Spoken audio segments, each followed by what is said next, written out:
இன்னைக்கு முதுமையை மதிக்க வேண்டும் அப்படிங்கிற ஒரு கருத்துருள பேச போறோம். அதாவது முதுமை ஏற ஏற அவங்க சைல்டு மாதிரி ஆயிடுவாங்க, குழந்தை மனம் கொண்டவளாக மாறிடுவாங்க. அத்தகைய மனம் உள்ளவங்களை கையாளுவது எப்படி அப்படிங்கிறது தெரியாததுனாலதான் நிறைய முதியோர் இல்லங்கள் நம்ம நாட்டில் பல்கி பெருகி இருக்குதுங்க. அவங்கவங்க குடும்பத்தில் உள்ள முதியோர்களை பூரா அவங்கவங்க அன்போட மதித்து பழகிக்கிட்டாங்கன்னா இந்த முதியோர் இல்லங்களே இல்லாம போயிரும் இல்லையா? இப்ப கொஞ்ச காலத்துக்கு முன்னாலே எல்லாருமே ஒரு திரைப்படம் பார்த்திருப்பீங்க.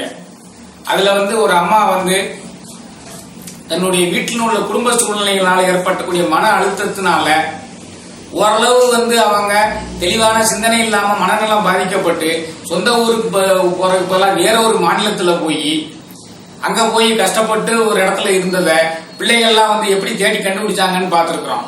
அற்புதமான ஒரு திரைப்படம். இது உண்மை சம்பவம் கூட. அப்ப அந்த மாதிரி சம்பவங்கள்லாம் நடைபெறாம அளவுக்கு நம்ம வீட்டுல உள்ள முதியோர்கள் நம்ம பேணி பாதுகாத்துக்கிறது எப்படி அப்படிங்கிறது ரொம்ப முக்கியமானதுங்க. அவங்க குழந்தை உள்ளவங்க கண்டவளா மாறிடுவாங்க. நம்ம குழந்தையா இருக்கும்போது நம்மளை எப்படி பராமரிச்சாங்களோ அதே மாதிரி நம்ம பதிலுக்கு பராமரிக்கணும். இதான் முதுமையை மதிக்கக்கூடிய சிறந்த வழி.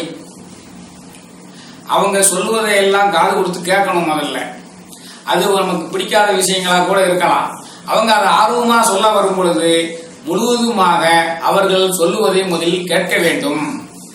நீங்க அவங்க சொல்றத பூரா கேட்டீங்கன்னா அவங்கள காணர் பண்றத அவங்க நினைச்சு அவங்க மனம் உற்சாகம் அடையும். நீங்க அவங்க பேசிட்டு இருக்கும் போதே அதை புறந்தள்ளிட்டு வேற ஒரு வேலைக்கு போயிட்டீங்கன்னா அவங்க நம்மளை கவனிக்கலையேங்கிற ஒரு மன அழுத்தத்துக்கு ஆளாயிடுவாங்க. அதுக்கு பிறகு ஒரு குழந்தையை பராமரிப்பது போல அவங்களுடைய உடல் நலனை பேண வேண்டும். அவங்களுக்கு எதுவுமே தெரியாது. சரியான டயத்துக்கு சாப்பிடுறாங்களா, சரியான சமயத்துக்கு தூங்குறாங்களாங்கிறா தெரியாது. நம்ம குழந்தையா இருக்கும் பொழுது எப்படி நமக்கு சரியான சமயத்தில் உணவு ஊட்டி சரியான சமயத்தில் தூங்க வைத்து எல்லாம் நம்மளை பாதுகாத்தார்களோ அதே மாதிரி நாம் பாதுகாக்கணும். அவர்களுடைய உடல்நிலைக்கும் உள்ள நலத்திற்கும் தேவையான உணவு வகைகளை தான் கொடுக்கணும்.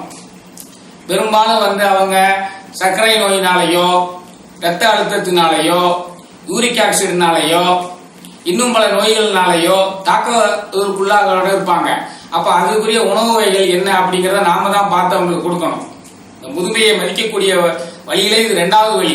முதல் வழி அவங்க சொல்வதையெல்லாம் காது கொடுத்து கேட்கணும், அவங்களை உற்சாகமா வச்சிருக்கணும். ரெண்டாவது அவங்களுடைய உடல் நலம் உள்ள நலத்துக்கு தேவையான உணவு வகைகள் எல்லாம் கொடுக்கணும். பிறகு அவங்கள மகிழ்ச்சியாக வைத்திருப்பதற்கு நாம் என்ன செய்ய வேண்டும்ங்கிறத யோசிக்கணும். சில பேர் புத்தக பிரியர்களா இருப்பாங்க. வெளியே போய் புத்தகங்கள் வாங்க முடியாத சூழ்நிலை இருப்பாங்க. அவங்களுக்கெல்லாம் அவங்களுக்கு படிப்பதற்கு தேவையான புத்தகங்களை வாங்கி கொடுக்கணும். ஒரு புத்தகத்தை படித்து முடித்தவுடன் மற்றொரு புத்தகத்தை கொடுக்கணும். சில பேர் ஆன்மீக சொற்பொழிவுக்கு ஆர்வமா இருப்பாங்க. அவங்களுக்கு அந்த வாய்ப்புகளை ஏற்படுத்தி கொடுக்கணும். சில பேர் அவங்க நண்பர்களை எல்லாம் பார்க்கறதுக்கு ஆர்வமுடையவா இருப்பாங்க. அவங்க நண்பர்கள் எல்லாம் பார்க்கறதுக்கு ஏற்பாடுகள் செஞ்சு கொடுக்கணும். இதான் முதுமையை மதிக்கக்கூடிய வழிகளில் மூணாவது வழி. இந்த மாதிரி எல்லாம் அவங்களுடைய உடல் நலம் உள்ள நலம் சிறப்பாக இருக்குமாறு செய்யணும். உடல் நலம் உள்ள நலம் சிறப்பாக இருந்துச்சுன்னா அவங்க எதுக்குங்க வீட்டை விட்டு வெளியே போறாங்க? அதான் முக்கியமானது. அவங்கவங்க குடும்பத்தில் உள்ள முதியோர்களை அவங்கவுங்களே பாதுகாத்துக் கொண்டிருந்தால் எதுக்கு முதியோர் இல்லங்கள் தோன்ற வேண்டிய அவசியம் வருது? இது ஒரு சமுதாய சிந்தனையா இருக்கிறதுனாலதான் நான் சொல்றேன். இப்ப நிறைய தொண்டுள்ளம் படைத்தவர்கள் நான் காணொலியில எல்லாம் இந்த சமூக ஊடகங்கள் எல்லாம் பார்த்திருக்கேன்.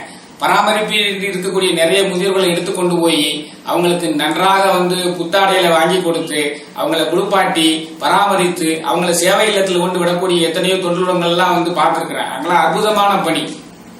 அந்த மாதிரி ஒரு முதியவரும் முதுமை காலத்துல மன அழுத்தத்தினால வீட்டை விட்டு வெளியே வராம இருக்கணும் அப்படிங்கிற எண்ணத்துல தோன்றியதுதான் இந்த பதிவு.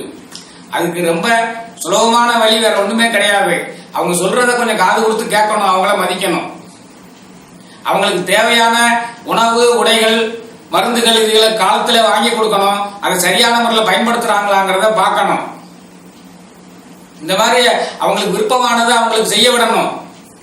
புத்தகம் படிக்கக்கூடியவங்களை புத்தகம் படிக்க விடணும். ஆன்மீக உரைகளை கேட்கறவங்க ஆன்மீக உரைகளை கேட்க விடணும். நண்பர்களை பார்க்க விடுறவங்களை நண்பர்களை பார்க்கறதுக்கு அனுமதிக்கணும். வெளியே கூட்டி சொல்லணும்.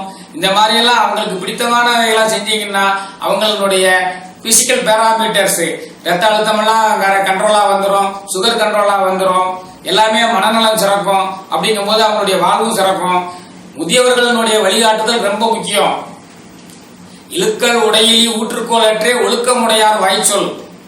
அவங்க சொல்லக்கூடிய ஒவ்வொரு அறிவுரையுமே சிக்கலான காலத்துல வழுக்குதலை உடைய நிலத்துல நம்ம நடக்கிறதுக்கு ஊன்றுகோல் எப்படி உதவுமோ அதே போல உதவும் நமக்கு. அதனால முதுமையை மதிப்போம், முதுமையை போற்றுவோம் என்று சொல்லி இந்த உரையை நிறைவு செய்கிறேன். நன்றி, வணக்கம்.